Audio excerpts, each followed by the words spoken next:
Yellow trailer. This quote is really interesting for the foreshadowing that it does.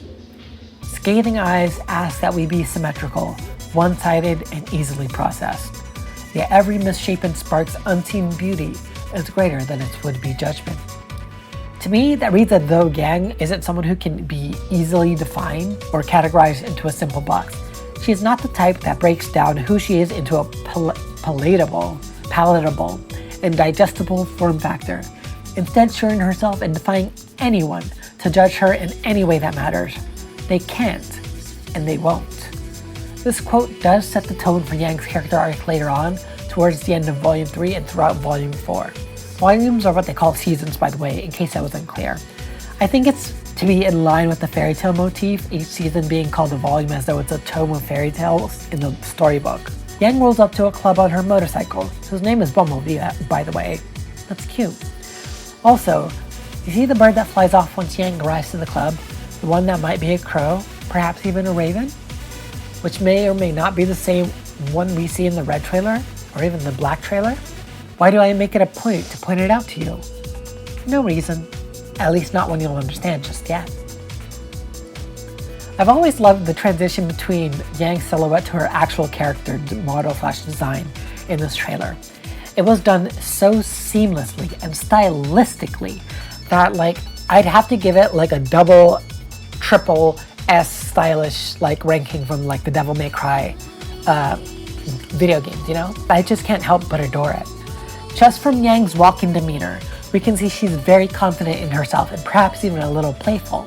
We also see some mooks in fedoras, trilbies, and red sunglasses who all stare at Yang, and they seem to be very displeased she's here. All the while, we hear a remix version of Red Like Roses, which is a bop and 3/4 if you ask me. The camera makes it a point to focus on a red-haired, really orange-haired man in a white jacket, black gloves, pants, boots, with a cane, talking to another man with two young women beside him. We'll come to know these people as Daddy. We'll come to know these people as Daddy. Roman Torchwick, club owner Junior Zhang, and the twins Milsha to our friends, and Melanie Malachite. Take a good look at Milsha and Melanie, friends. We won't be seeing much of them, unfortunately. Stellar designs or no. Yang orders a strawberry sunrise drink. I wonder what that is, drink-wise. And chats with Junior. He asks if she's even old enough to be here, and she asks whether or not he's too old for a name like Junior.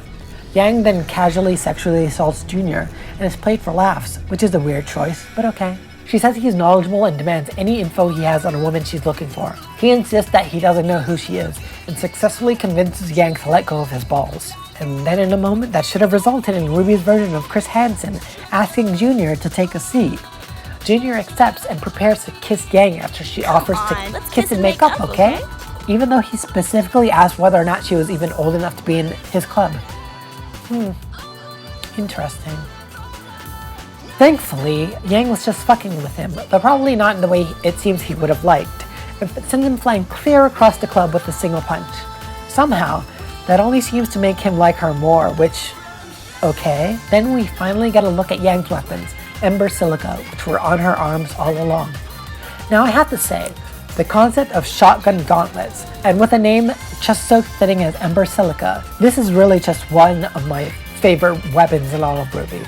I genuinely cannot decide of the 4 RWBY girls whose weapons I like best. Weiss's multi-action dust rapier Mertenaster, or Yang's dual shotgun gauntlets Ember Silica. The latter definitely wins in the name department, but of the 2 actual weapons I go back and forth. Everyone who's a non-combatant civilian gets the fuck up on out of there.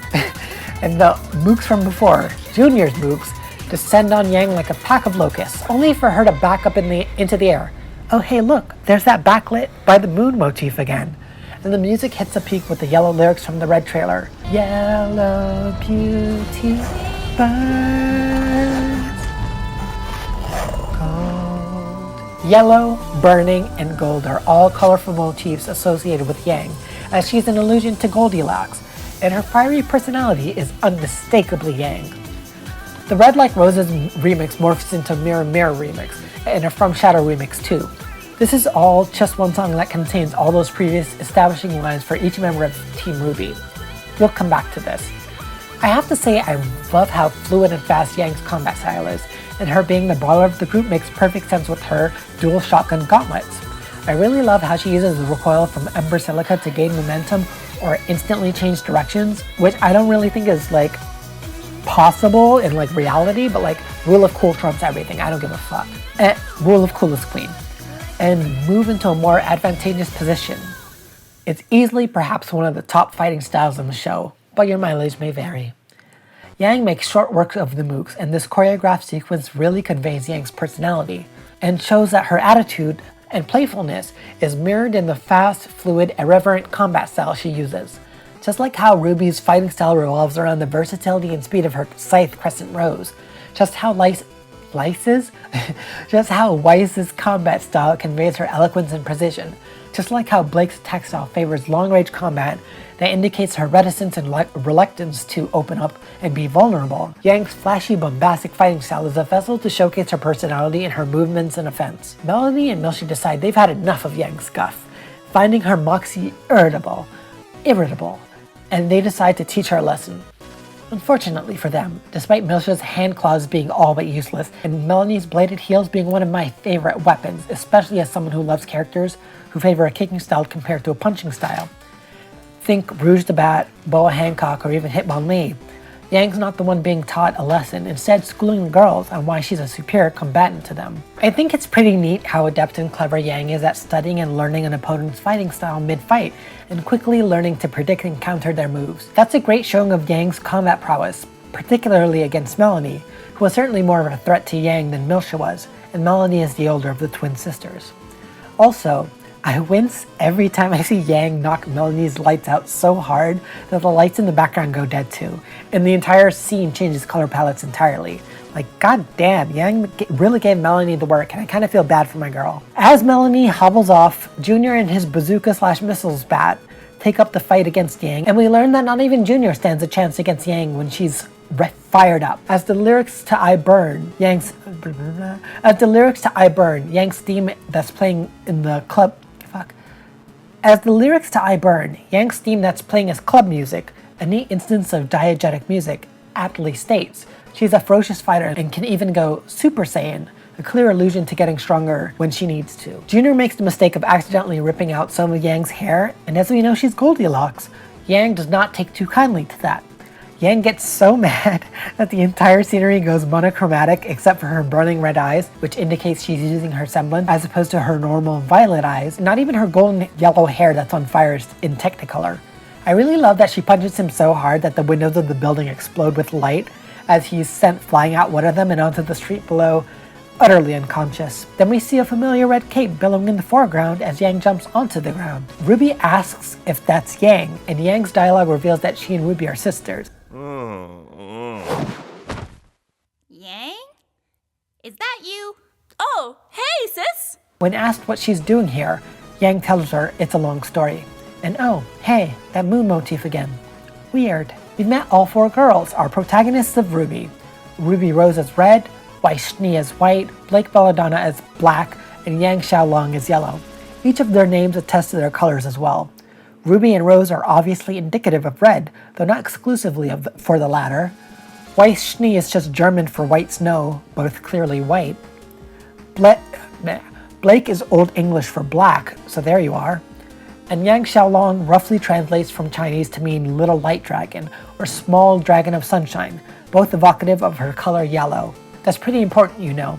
After Volume 1 finished airing, later that month in November 2013, Monty tweeted a document explaining the rules of how characters were named for the RWBYverse. He shared them so that fans could create OCs, or original characters, that were accurate to the lore of the world. The document, named RWBY Color Naming Rule, outlined two main points. 1. Characters in RWBY must be a color, something that sounds like a color, something that means a color, or something that makes you think of a color. And 2. If that character is on a team, then the first letter of their name must fit in a 4-letter acronym. Fuck. 2. If that character is on a team, then the first letter of their name must fit in a 4-letter acronym that spells a team name that also must be a color, something that sounds like a color, something that means a color, something that makes you think of a color. Team RWBY, as do all characters and teams in RWBY, minus Ozpin for reasons, meet this rule. In the case of Team RWBY, we already know how their individual names. In the case of Team RWBY, we already know how their individual names are, or what the fuck did I write?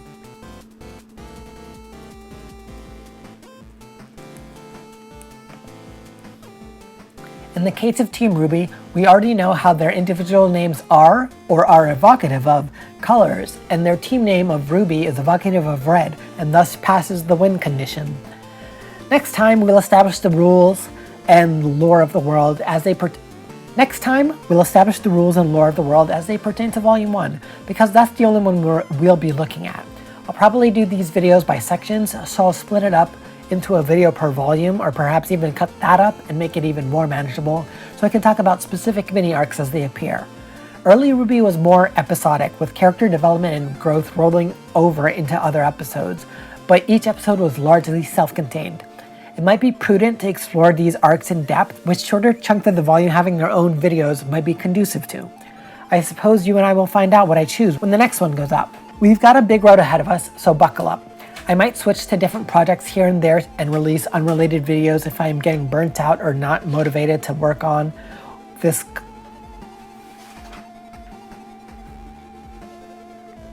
We've got a big road ahead of us, so buckle up, strap in, notify your next kin. I might switch to different projects here and there and release unrelated videos if I am getting burnt out or not motivated to work on this complete RWBY recap. But don't you worry, girly. I'm invested in seeing this journey to the end, and I hope you are too. So if you like what we do here, zip that zop. Fuck, how did I write? So if you like what we do here, zip that zap and zoop that zop. You know, do little things like comment, subscribe, ritual sacrifice, you know, the normal things. Until next time, take care, friend.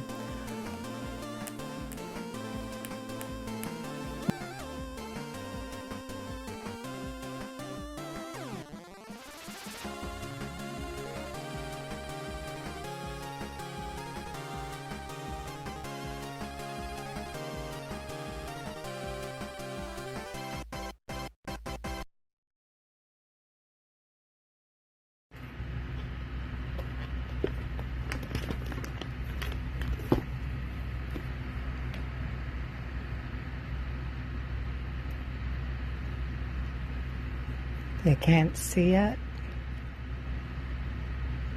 because this is all depression and shit. But even when you're at your lowest and you're dummy thick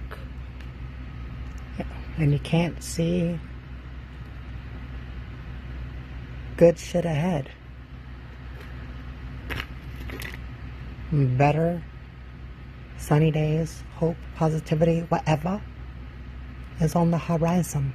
It's on the edges. It's waiting for you, baby girl. It's waiting for you, even if you don't see it.